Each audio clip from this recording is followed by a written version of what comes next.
Hello, hello, hello. How are you guys doing today? Another week, another movie. Welcome to Peter's Movie Club. Oh, maybe that should be my intro from now on. Another week, another movie. Welcome to Peter's Movie Club. That kind of had a ring to it, didn't it? Anyway, how are you guys doing today? You know this is one of my favorite videos of the week to film. I love doing this. I am loving this movie club. I know there's probably only like 10 or 20 people that are watching these films along with me. I don't really care. I'm having such a blast going down memory lane and rewatching these movies that meant something to me in my past. So for those of you that are new over here, welcome to Peter's Movie Club. Another week, another movie. Welcome to Peter's Movie Club. Anyway, I'm not gonna be able to get that out of my head. Where every week I pick a movie that we're gonna watch for the upcoming week, and then I also do a review and a reaction to the film that we watched the previous week.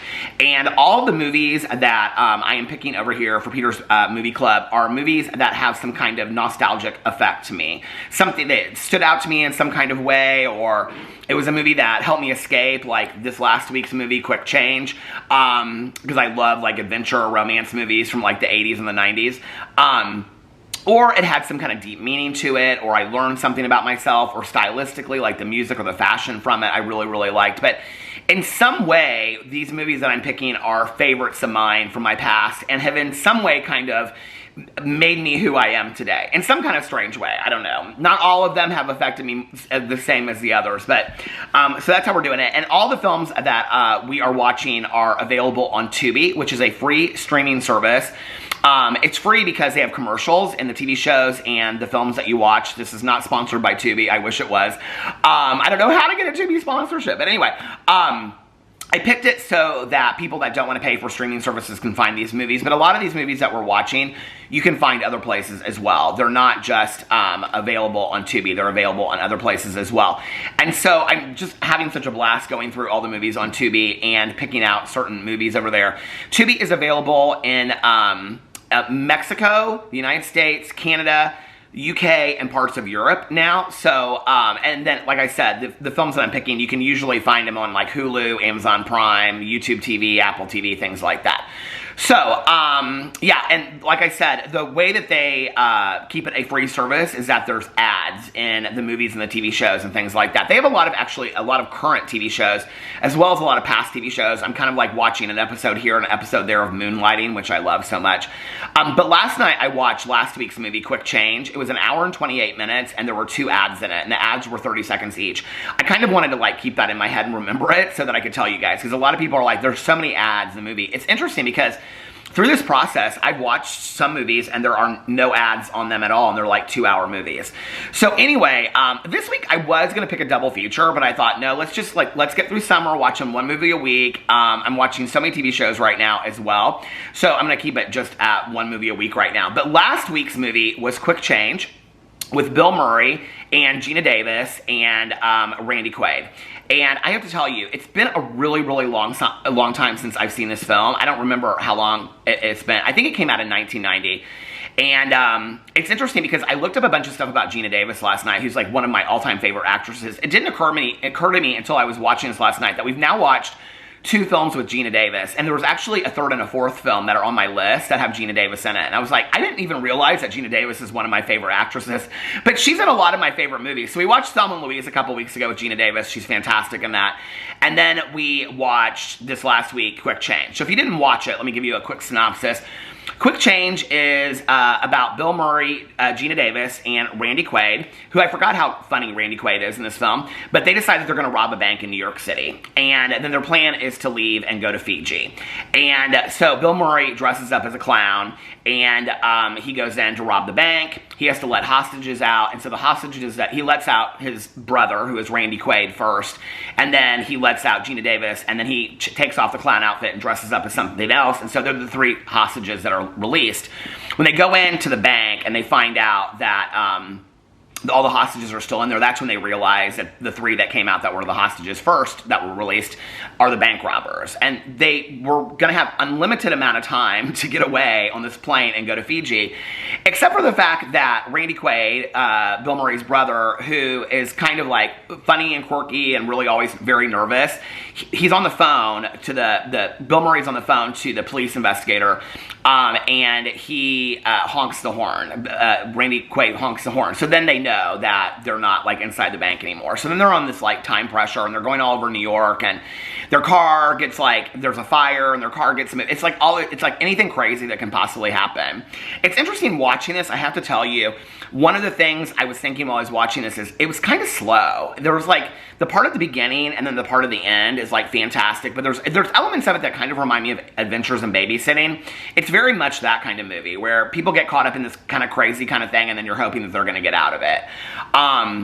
I mean, the mafia is involved in this. There's like a police, they're trying to like, the police are trying to get them and all this kind of stuff. There's like a backstory. Jason Robards plays the police investigator. He's fantastic in it. And so he's like had a lot of bad press lately. And so he doesn't need a clown robbing a bank to be the story that he goes out on. And so they end up getting to the airport. They miss their flight to Fiji, so they're going to Martinique. And on the plane with them is this mafia boss that, Lumbino is his name, that has like taken over New York City, and Jason Robards wants to really like get him and take him down. It's like his last thing that he does before he retires. And so they're all on the plane together, and Bill Murray and Gina Davis and Randy Quaid don't realize that they're on the plane. Actually, they don't even know Gina Davis is on the plane. They think she decided that she wasn't going to go because there's this huge thing about her being pregnant anyway. So at the very end, Jason Robards comes on the plane to arrest Lumbino, but do you think that he's coming on to arrest them? And then he helps them and all this kind of stuff. And at the very end, like when they're flying away, Bill Murray gives the name, because he's like, what's your name? He's like, Dan Chapowski. Well, the name that he used as the clown was, he said, Chip. No, call me Skip. And so at the very end, when he's getting in the car, that Jason Robards, the detective, he's like, we don't forget that we got to reach out to Skipowski. And then he's like, he puts it all together that was them. It's a great movie. I will say this, like, I always ask myself, like, is this a movie that I would watch again? I would watch it again. I don't know that I would watch it like I watched it last night. Like, I watched it intently last night, and I really enjoyed watching it last night. It's a feel-good, fun movie about bank robbers that escape in the night to Martinique. I mean, it's a funny movie. Bill Murray, I mean, Gina Davis is hilarious in this movie. There's this cab ride that is, I forgot how funny this cab ride is in this movie. Gina Davis is hilarious in this movie. Oh, this is what I was going to say. I was looking up Gina Davis last night. Well, first of all, let me just say this. I would watch this movie again, but I think I would watch it, and I have a lot of comfort movies that, like, if I'm cleaning the house or doing stuff around the house, I'll just kind of put on in the background. This would be one of those movies.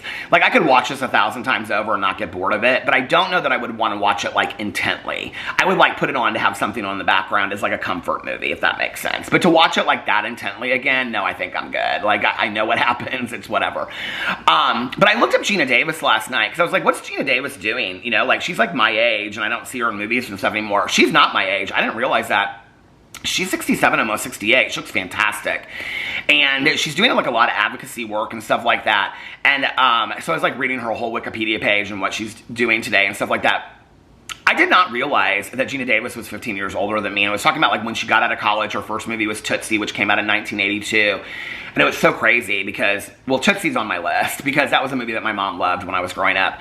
But it's not on Tubi right now, so we can't pick it. So see, there's a lot of Gina Davis movies that are out there that I love. Accidental Tourist, my mom loved, and I don't know that I've ever seen that movie, so I want to watch that movie. So that's not on the list, but my mom loved it.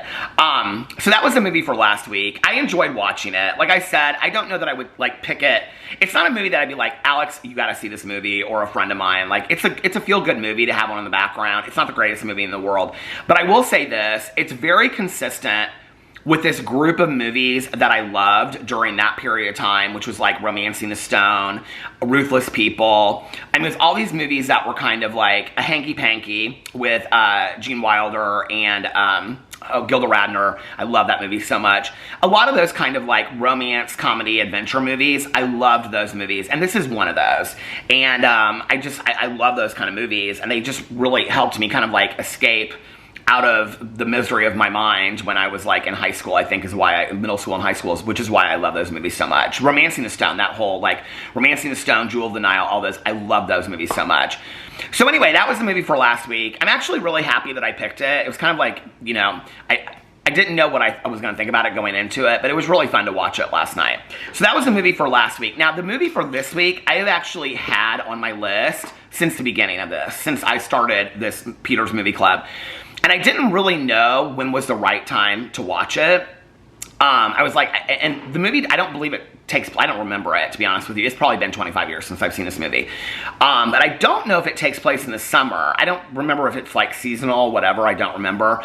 But I will tell you that this movie impacted me so much because it has in it one of my favorite songs of life, which is Peggy Lee's If That's All There Is.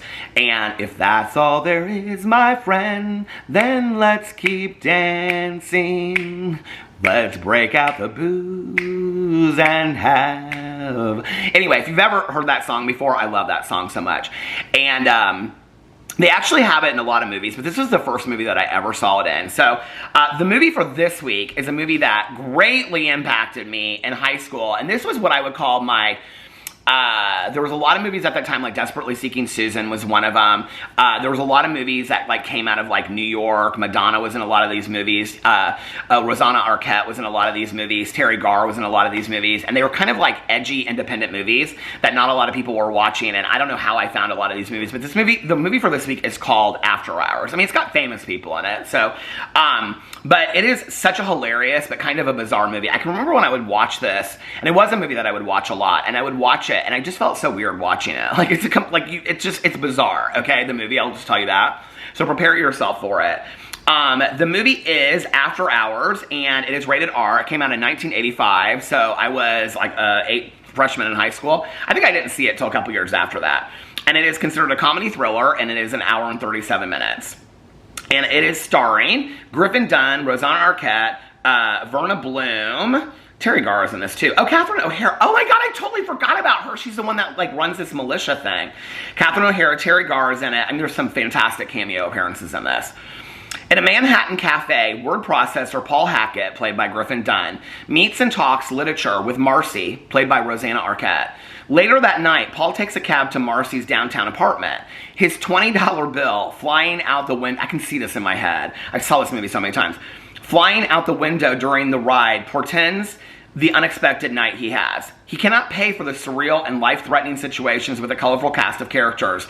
He spends the rest of the night trying to return uptown. So it's him caught in this part of New York City, and all these like crazy, funny things happen to him. And I mean, so you guys, most of you know that I'm such a huge night owl. The whole thing takes place like in the middle of the night, and it's like all these different people that he runs into, and he's always kind of like running for his life, and he doesn't know how he's going to get home. His mission is to get back home to the uptown New York, and I think it takes place like in Soho or Chelsea or something like that. And he doesn't know how to get back up north, and so he's constantly like running into all these people, and these crazy things happen. It is such a great movie, you guys. If I come on here next week and I'm like, this movie is stupid, I will be so surprised, because this movie, like reading the synopsis even reminds me, I can see the scenes going through my head of him sitting in this cafe, and Terry Garr is like, she's like handing him notes and stuff like this, and it's really, really a good movie. Very bizarre. I will tell you, it's a very bizarre movie. It's not, you're not going to go into this and be like, oh, this is just kind of like the run-of-the-mill romance. It's not that. It's a lot of bizarre stuff. The music's fantastic in it, and I think it is quintessential 80s kind of edgy independent film. So anyway, let me know if you're going to watch it in the comment section below. I'm really excited about this one. It was between this one and another one, and I think the other one I'm going to save for next week. So anyway, let me know what you think in the comment section below. I love you guys so much, and I will see you tomorrow. Bye.